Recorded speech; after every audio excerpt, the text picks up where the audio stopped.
चावल का माड़ होता है जो भगोनी में बनाया जाता था, भगोनी बना करके उसको पसाना, मतलब पसाना बोलते, उसको निकाल के फिर ढक्कन ढाक के माड़ निकालते थे। तो वो माड़ गरम गरम माड़, थोड़ा ठंडा करे, मतलब गरम गरम तो होता ही है वो माड़, और इमली का पानी, आंवले का पानी, ऐसा, और गरम जलमैन, इन सबको छोड़ करके फिर क्या करें, खरपान हापना मपी कृत्वा कृतोपवासमपि शक्त्या, शक्ति के अनुसार उपवास करें। समाधि वालों को लिया कृत्या कृतोपम शक्त्या पंच नमस्कार मनुष्य तनुम त्यजेत सर्वने ने, और पंच परमेष्टि का स्मरण करके हे साधक, हे छपक, हे ज्ञानी, हे समाधि मन करने वाली योगी अथवा श्रावक, श्रावक का भी चल रहा है उस समय विषय, लेकिन समाधि मन सबके लिए है, श्रावक साधु के लिए, और साधु के लिए विशेष है ही, श्रावक भी समाधि घर में एक कर सकता है।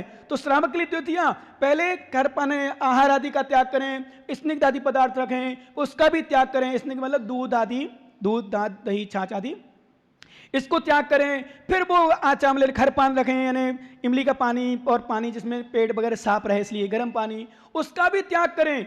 फिर शक्ति के अनुसार उपवास करें।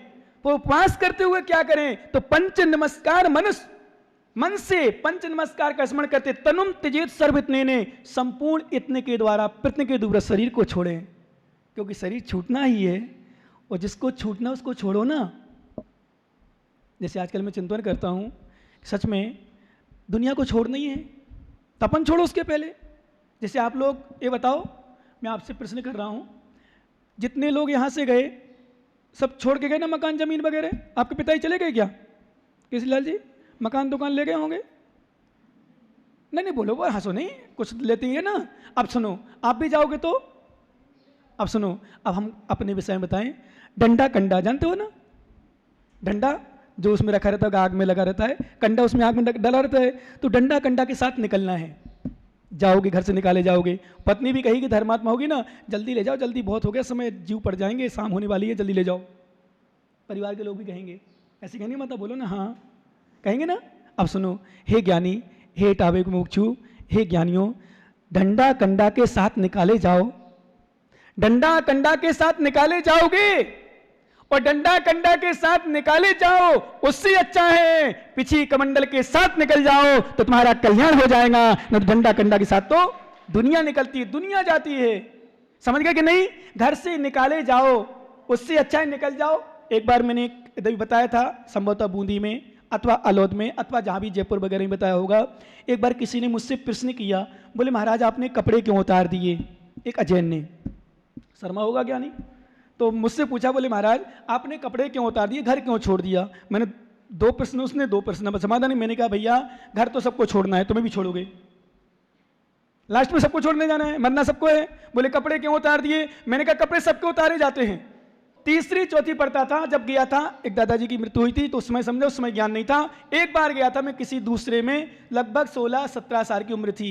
मैंने उस समय देखा कपड़े उतारे गए, तो मुझे चिंतन आया, ध्यान आया, फिर आगम शास्त्र तो पढ़े नहीं थे मैंने, फिर लगा वास्तव में कपड़े उतारे। मैंने पूछा कपड़े क्यों उतारते, बोले बस कपड़े उतारे जाते हैं।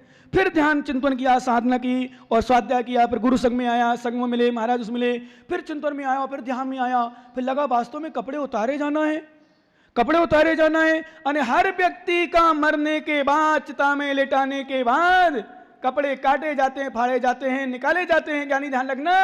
तो मैंने कहा हे ज्ञानी, अपना नाम लेकर के मैंने कहा हे ज्ञानी, तेरे भी कपड़े उतारे जाएंगे, ए रागी तेरे कपड़े उतारे, उससे अच्छा है किसी बैरागी विराग सागर से कपड़े उतरो लो तो कल्याण हो जाएगा। तो आज बैठा हूं कपड़ा उतार करके, क्या कपड़े उतारे जाएंगे, फाड़े जाएंगे, तो मेरे अब कपड़े नहीं फाड़े जाएंगे, सही कौन, तुम्हारे तो कपड़े फाड़े जाएंगे। सुन लो केसरी लाल जी, कपड़े काटे जाएंगे। हाँ, थारो लड़का निकालो, बड़ो वालो, और बड़ो नहीं निकालो तो छोटो निकालो, बीच को निकालो, दो कोई भी निकालो को फाड़ दोगो, अलग कर दोगो, अच्छा है माने से उतार लो। मैंने कहा था कोई भी दीक्षा लेने की तैयार हो, कोई भी घर परिवार छोड़ने तैयार हो, कोई भी गृहस्थ तैयार हो, दान देने तैयार हो, त्याग करने तैयार हो, कभी मना नहीं करो। भक्ति करने तैयार हो, पूजा करने तैयार हो, विधान करने, तो कभी मना नहीं करो। क्यों, वो जा रहा है, उसको पहली बात तो जाएगा नहीं, और तुम तो पुण्य मानो कि मेरा पति, जैसे तीर्थंकर होते हैं, और तीर्थंकर जो शादी वाले होते हैं जिनकी शादी हो जाती है, तो जो तीर्थंकर दीक्षा, तीर्थंकर मेरा पति दीक्षा ले रहे हैं, केवल ज्ञान प्राप्त कर रहे हैं, भगवान बन रहे हैं, कितना पुण्य है। वो पुण्य अपने आप को सौभाग्यशाली मानते हैं, जिनके बेटा हूं बेटा पुण्य सौभाग्यशाली मेरा पिता दीक्षा लेगा, ऐसी भावना बनाना। रोका नहीं करो, आप हर बार रोक देती हो मुझे, मैं भाव बनाता हूं उनके, तुम पीछे से ढकेल देती हो, है ना, इसलिए रोका नहीं करो। अब सुनो, सब पे अचेयन जान जिए संपूर्ण द्रव्य अचेतन है। कैसे ज्ञानी? संपूर्ण द्रव्य अचेतन है, एक सचेयन जारू एक सारू एक मात्र चेतना अपनी आत्मा। देखो यही तो प्रवचन चल रहा, इतने दिन से प्रवचन का क्या प्रभाव पड़ रहा? फिर माता थारे भी भाव बनना चाहिए। ऐसा कहो महाराज इनको ले जाना तो मुझे भी ले जाना, ऐसा कहो। क्या कहना? इनको ले जाओ तो मुझे भी ले जाओ, मेरी सेवा करवाना अच्छे से। इनको महाराज बना देना, मैं ब्रह्मचारी दीदी बन करके जितनी बनेगी चौका वौका लगाऊंगी या हार दूंगी, और नहीं बने तो हमारी सेवा कराना, सेवा करना बस।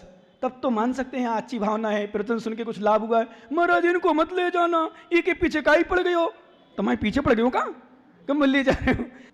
बिल्कुल नहीं जाएंगे। वो हमसे कोई बार कह चुके, बोले महाराज शक्ति कौन है, सामर्थ्य कौन है, इसलिए आप चिंता नहीं किया करो, आप तो मालूम और कहा करो। क्या बबलू के पापा कब जा रहे हो? हाँ आप कहा करो, तो फिर देख लेना, आपको पता चल जाएगा कितने रागी हैं आपसे, ठीक है ना। इसलिए चिंता नहीं करना बिल्कुल।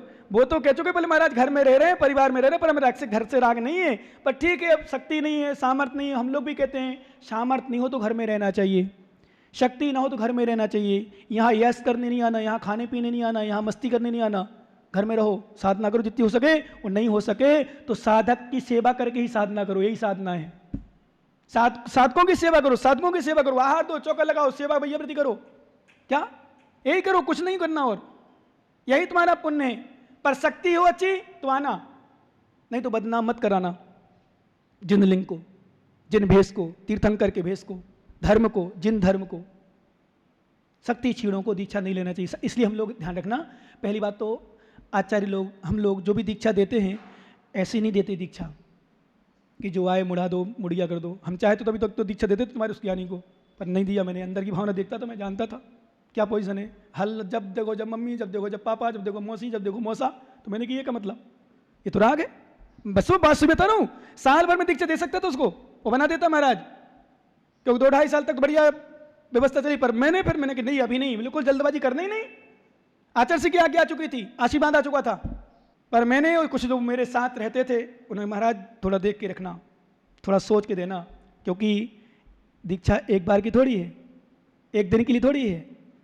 बच्चा एक दिन में हो सकता है घर में आ जाए, हो सकता है बच्चा एक दिन में बाहर आ जाए, पर एक दिन के लिए नहीं होता, एक क्षण के लिए नहीं होता। एक पल में बच्चा घर में आ सकता है, पर जीवन भर के लिए उसको देखना पड़ता है।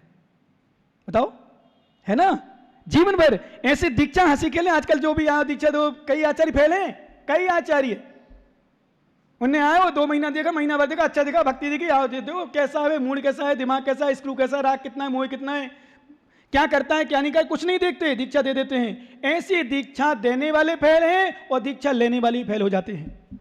इसलिए हम लोग देख दख कर, सोच करके, समझ करके, ये हंसी खेल नहीं, मोक्ष मार्ग है। हमने कहा था, आचार्य विमल सागर ने कहा, हर आचार्य कहते हैं ये भीड़ चाल का मार्ग नहीं है, ये भीड़ का मार्ग नहीं है, ये मोक्ष मार्ग है, एक दुर्जनों का, कायरों का मार्ग नहीं है, ये तो वीर महावीर जैसे तीर्थंकरों का मार्ग है, भगवान का मार्ग है। जो कायर न होते हैं उनको नहीं, वीर होते हैं उनको दीक्षा दी जाती। इसलिए हम लोग बहुत कुछ देखते हैं, और मैं तो स्पष्ट सोच के रखा था, सोच के रखे भी, अभी उम्र क्या, बिल्कुल पकाऊंगा पहले अच्छे, नहीं दूंगा दीक्षा, भले आचार्य महाराज से कहूँगी जिसको देना आप दो, आ जाऊंगा आपके साथ में रहूंगा, आपके चरणों में रहूंगा, मेरे साथ तो कुछ भी करो, मैं नहीं दूंगा। मेरे 3 साल हो गए, नहीं तो 3 साल में तो कई आचार्य बड़े बड़े भी साल भर में 2 साल में देते हैं, दीक्षा दे देते हैं, पर मैंने क्यों नहीं दी?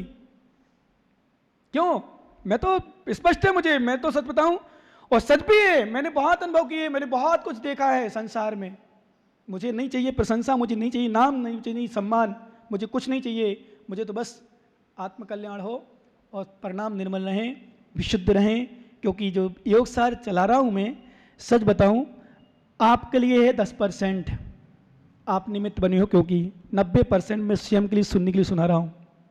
अंदर की बात बता रहा हूँ तुम्हें, आप विश्वास करो या ना करो, मुझे कोई विश्वास दिलाना भी नहीं है।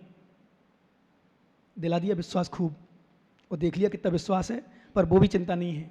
सच बता रहा हूँ, मैंने सब देख लिया, सबको देखा संसार में। इसलिए मैं आपसे क्यों इतना जोर से बोलता हूँ, कोई नहीं है, कोई नहीं है। जो ये ऐसा कह रही ना अभी, नहीं है, अभी कुछ हो जाए, घटना दुर्घटना कुछ भी, नहीं रखेंगे देर में, और देख लेना 10 12 13 दिन के बाद, 13 दिन तक ज़्यादा याद रखते हैं लोग।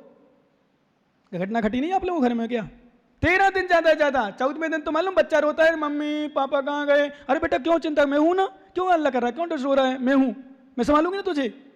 आदि को कई बार छोटे बच्चे चले गए, कई बार छोटे बच्चे हैं, कई दृष्टांत मेरी आंखों में। पिछले साल आपने सुना होगा पंडित जी का, वो सुना था नहीं, गोठरा वाले, बच्चा है, बड़ा है, आता है, हमारे पास आता है, हमेशा आता है। वो पापा आ गए तो उसके बिना बताएं, उसके पापा वगैरह, ताऊ वगैरह, मतलब दादाजी वगैरह, रोने लगा फोन पे, मैं नहीं करूँ बात, रूस गया छोटा बच्चा। महाराज क्योंकि मुझे बहुत मानता है वो, मैं भी उसको मतलब थोड़ा सा स्नेह दे देता हूँ। तो कहने का अर्थ, चले जाते हैं, सब भूल जाते हैं, कोई याद नहीं करता ध्यान। कहने का अर्थ मात्र ये है कि कब तक याद रखेंगे, ये भी तो है, हम लोग भी कहते हैं हाँ भूलना ही चाहिए कि चला ही गया। तो बताओ, वहां जाने की अपेक्षा यदि यहां आता है तो आपको मिलते तो रहेंगे, कम से कम दर्शन होते रहेंगे, क्या परेशानी है, संसार है। इसलिए इनकी बातों में मत आना भाई साहब, कोई नहीं है, ये दिखावा है। प्रेम, विश्वास करना, ये घर परिवार वालों का शाश्वत नहीं है, ये फंसाने वाला है, राग में डालने वाला है, कर्म में डालने वाला है, संसार में डालने वाला है, और इसके मोह में हम आ जाते हैं। हम तो आजकल, मैं मीठी बात किसी बात में नहीं आता, मैं लोग स्पष्ट बोल देता हूँ, स्पष्ट सच बताऊं, और स्पष्ट वक्ता सबसे अच्छा होता है। ध्यान रखना, आप लोग भी ध्यान रखना, मायाचारी नहीं करना, छल नहीं करना, कपट नहीं करना, जो मन में हो बोलो। क्योंकि स्पष्ट बोलने से हो सकता कथनचित थोड़ी देर को तुम्हें परेशानी आए, लोग गलत समझें, लोग गलत कहें, लोग तुम्हें बुरा समझें, बुरा माने, पर विश्वास करना, कड़वी दवाई भले खाते समय लोग चेहरा बनाते हैं, क्योंकि मेरा भी चेहरा बन जाता, मुझे पता है, ऐसा सुना है मैंने कई बार। जैसे भी चलता ना वो गिलोय की, वो नीम की घापट कड़वा, तो कई बार तुरंत ही लगता था कुछ और मिले, मतलब कुछ और, मतलब मीठी चीज़ कोई सामग्री, जिस दूध पे लग लेते हैं, पानी ले लो, कुछ भी ले लो, तो तुरंत ही तो लगता है कि बताओ इतनी कड़वी लगती है। एक यानी कड़वी लगे कोई ज़रूरी मत समझना, ये हमारे लिए हानिकारक है। कड़वी चीज़ कभी कभी अच्छी भी होती है, होती कि नहीं, बोलो ना हाँ। इसलिए समझो, धर्म को समझो, क्योंकि जितना ये प्रेम है ना, ये संसार का, ये मैं बच्चों की बोलती हूँ, यही तो बोलता हूँ बेटा, कुछ दिन का है, कुछ क्षण का है, स्वार्थ का है, कुछ दिन का है, कुछ क्षण का है, और स्वार्थ का है। नियम से जो वर्तमान में प्रेम होते हैं इन बच्चे बच्चियों का आपस में, विश्वास करो सिर्फ और सिर्फ इसलिए होता है कि आगे कुछ हमारी तरक्की मतलब वृद्धि हो, वृद्धि मतलब संबंध बढ़े, बहुत सारी क्रियाएं हो, बहुत सारे संसार के सुख मिले, ये भावना से ओतप्रोत होकर के होते हैं। इसलिए ये सब दिखावा होता है, अंदर से नहीं हो पाता है। जो होना चाहिए वह नहीं हो पाता, क्योंकि जो हम तो एक स्पष्ट दृष्टांत दे रहे हैं, जो अपने माता पिता को धोखा दे रहा है, वो वाला दृष्टांत सुन लिया करो कभी कभी। हल्का सा सुना दूं, छोटा सा। एक वेश्या के कहने पर, वैसे सोना चुका हूँ पर फिर भी, जो प्रेमी था उसका, उससे कहा तुम अपनी माँ का कलेजा लाओ काट के। क्या लाओ? माँ का कलेजा। तो मैं तुमसे प्रेम करूंगी, आगे और कुछ करूंगी नहीं, तो नहीं कुछ, कुछ भी तुम्हारी हमारी संबंध दोस्ती समाप्त। ध्यान सुनना बच्चे सभी। वो गया तुरंत रात में 10-11 बजे, दरवाजा खटखटाया। कौन? बोले तुम्हारा बेटा, पुत्र। खोला, बेटा क्यों हड़बड़ा रहा है, ये चाकू वाकू क्यों है? चाकू हाथ में लिया था। ध्यान सुनना, सुन लिया होगा शायद तुमने, पर वो जो मेन विषय हम तुम्हें समझाना वो समझाएंगे, वो ये तो सब सुन लिए होंगे तुमने, जल्दी कर रहा हूँ उसको। बोले तुम्हारा कलेजा काटना है। क्यों बेटा? मुझे तुम्हें ले जाना, मुझे कलेजा को ले जाना है, मैं जिससे प्रेम करता हूँ उसने कहा कलेजा लाओ तभी मैं तुमसे प्रेम करूंगी, अन्यथा नहीं, तो मुझे दो। बोले ले बेटा काट ले। तो उसने लिया और माँ का सीना काटा और कलेजा निकाला, और चलता बना और दौड़ के जा रहा था। चोट लगी, ठोकर लगी, गिर गया। गिरने पर भी माँ का दिल ही होता है। उस चोट में से, उस दिल में से आवाज़ आई, बेटा कहीं चोट तो नहीं लगी तुझे? क्या आई? ध्यान नहीं रखना, ध्यान सुनना और पालन करना हो सके तो, बाकी तुम्हारा विषय है। बेटा कहीं चोट तो नहीं आई? फिर भी उस मूर्ख अज्ञानी दुर्जन बच्चे ने उठाया उस टुकड़े को और लेता चलता बना और उस वेश्या को पकड़ाया। और जैसे ही पकड़ाया, ध्यान सुनना विशेष, उसको पकड़ा, बोले ले तेरे कहने पर मैं अपनी माँ का कलेजा काट के लाया हूं, मैं माँ का दिल का टुकड़ा काट के लाया हूं। उस वेश्या ने रखवाया बगल में, एक चांटा मारा। सुन लो कान खोल के, शिक्षाप्रद है, हो सकता आपने सुन लिया हुआ, एक चांटा मारा। बोले मूर्ख, जब तू मेरे प्रेम के खातिर, इस वेश्या के खातिर अपनी मां का टुकड़ा ला सकता है, दिल का टुकड़ा कर काट के ला सकता है, तो दूसरे के प्रेम में आकर तू मेरा भी टुकड़ा काट के ले जा सकता है। इसलिए भक्त तुझसे नहीं प्रेम करता हूं, करती हूं, छोड़ दिया। क्योंकि वही कहावत वो दोहरा लो, धोबी का स्वान, समझ गए ना, ना घर का ना घाट का, ऐसी स्थिति बनी। क्यों? जो अपनी मां को नहीं हुआ, जो अपनी बहन का नहीं हुआ, जो अपने पिता का नहीं हुआ, जो अपने भाई का नहीं हुआ, दुनिया में और क्या हो सकता है। इसलिए मैं फिर आप लोगों से कहता हूं, जो अपना गुरु का नहीं हुआ, जिसने अपने गुरु को धोखा दिया हो, जिसने अपने गुरु को छोड़ा हो, जिसने अपने गुरु का अनादर किया हो, जिसने गुरु की निंदा की हो, दुनिया में किसका छोड़ सकता है? किसी का नहीं। नोट कर लेना ये महेंद्र भैया, जिसने अपने गुरु का ही अनादर कर डाला हो, जिसने अपने गुरु को छोड़ दिया हो, दुनिया में उसके पास कुछ नहीं बचा। फिर अब कुछ नहीं बचा। लोग कहें कि यहां आए ऐसा कुछ नहीं होगा। इसलिए हमारे आचार्य महाराज कहते हैं, ज्ञानी ये सब अचेतन है। जो दिख रहा है, जो सुनाई दे रहा है, जो सुन रहे हैं, जो बोल रहा है, जो बोल रहे हैं, जिससे बोल रहे हैं, ये सब अचेतन है। जो दिख रहा है ना हमें, सब अचेतन दिख रहा। चेतन दिखता ही नहीं है, चेतन दिखता ही नहीं है, अचेतन दिख रहा है। जो जिससे हम सुन रहे हैं वो भी अचेतन है, जिससे हम बोल रहे हैं ना, जो बोला जा रहा है वो भी अचेतन है, जो मुंह हमारा चल रहा है वो भी अचेतन है, जो हम खा रहे हैं वो भी अचेतन है, जो खा रहा है वो भी अचेतन है, जो स्वाद ले रहा है वो भी अचेतन है, जो हाथ चला रहा है वो भी अचेतन है। फिर क्या बचा? चेतन मात्र आत्मा, शुद्ध आत्मा, वही मेरी है। वो कुछ नहीं करती, अकर्ता, अभोक्ता, कर्म से संबंध, सबसे रहित, सबसे दूर, एकमात्र शुद्ध आत्मा। एको हम निर्मा शुद्धो ज्ञानी योगेंद्र गोचरा, बाह्या संयोजा भावा मत्ता सर्वे सर्वता। मैं अकेला हूं, एक हूं, निर्ममत हूं। कैसा हूं? एको हम निर्मा शुद्धो, मैं शुद्ध हूं। ज्ञानी योगेंद्र गोचरा, ज्ञानी हूं। योगेंद्र गोचरा, योगेंद्रियों के द्वारा जाना जाता हूं। एको हम निर्मा शुद्धो ज्ञानी योगेंद्र गोचरा, बाह्या संयोजा भावा, जितने भी संयोजक पदार्थ हैं सब मिले हुए हैं। बताओ, जब शादी नहीं हुई थी, कौन थी वो तुम्हारी? बोलो ना। पर की थी ना, दूसरे के पिताजी की थी ना, दूसरे की मां थी ना। अब तेरे साथ शादी होती, तेरी इतनी हो गई कि तू उसके बिना को रह नहीं पाता। यही हुआ ना? ठीक है, आपस में कंप्रोमाइज करना पड़ता है, राग करना पड़ता है, प्रेम करना पड़ता है, अलग विषय। लेकिन सोचो एक बार, चिंतो कहीं की और की थी ना। क्यों भैया? कहीं और की थी ना। दूसरे से आई, दूसरी जगह से आई, दूसरे से उत्पन्न हुई, दूसरे के यहाँ पली पोसी, और तूने इतना अपना मान लिया कि उसके बिना रहा नहीं जाता, उसके बिना तू कुछ करता ही नहीं है, उसके बिना रहता ही नहीं है।